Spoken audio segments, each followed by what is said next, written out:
Hello, good morning. This is Kay. Let's go guys and let's skip the stressful highway traffic. So hahabol tayo today sa ETS train straight from KL Central to Penang.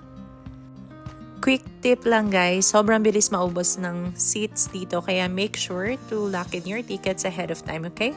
Para hindi kayo maubusan, ituturo ko later kung paano kami nag-book dito. As mentioned earlier, para hindi kayo maubusan ng ticket, mag-book lang kayo gamit yung app na to.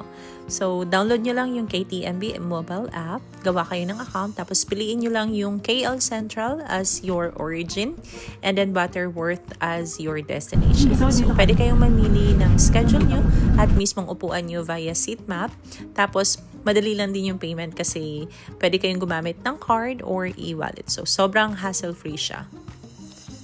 Ang biyahe papuntang Butterworth takes just about 4 hours and grabe, super relaxing niya talaga. Comfy din yung seats and maluwag yung legroom. Tapos may front row view ka pa sa magandang countryside ng Malaysia habang bumabiyahe. Kapag nagutom ka naman, along the way, meron din naman silang mini cafe na nagsiserve ng mga hot meals or snacks or coffee. So, pwede ka din kumain habang nanonood ka ng view. And of course, bago mo pa mamalayan, nandito ka na safely sa Butterworth Terminal. Walang pagod, walang stress sa pagdadrive at ready na mag-explore.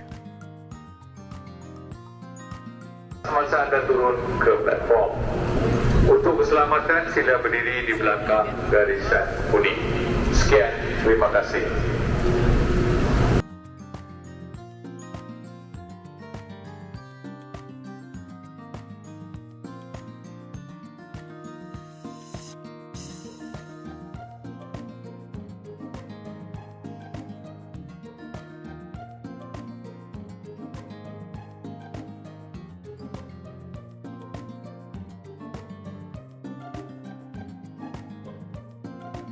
Down until there is like a ramp for you to go up.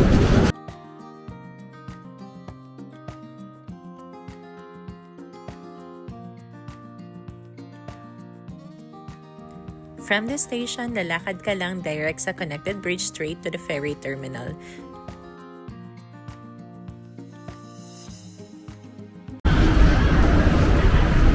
Another time-saving hack, hindi mo na kailangang pumila sa ticket counter para sa ferry. Itap mo lang ang touch and go card mo dyan sa gate at makakapasok ka na. And ang pamasahe is usually 2 ringgit lang. Sa napakamurang halaga, sasakay ka na sa boat papunta mismo sa Georgetown. Oh, kasi I use my touch and go in Pokemon. Sa pagkakaalala ko, every 30 minutes bago dumating yung ferry. So, nagantay lang kami saglit and ready na to board. To the right until the ferry has safely docked. Thank you for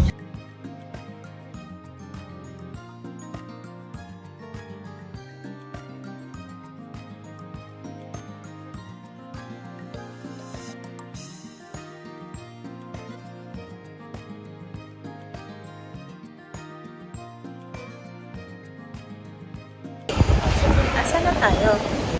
Hindi naman siya nakakalito pagbaba mo ng ferry kasi more on lakad lang naman siya. And then, ang ginawa na lang namin is nag-book na lang kami ng Grab papunta sa kainan. Siguro nagtataka kayo bakit kailangan ko pang i-video or i-post itong gala ko. Though hindi naman ako talaga gala. But I just wanted to make sure na meron akong remembrance or may babalikan ako. May mga memories akong maiipon and mababalikan ko siya in the future. So, samahan nyo na lang ako guys and enjoy na lang sa panunood. Pasensya na sa boses ko. See you in my next video!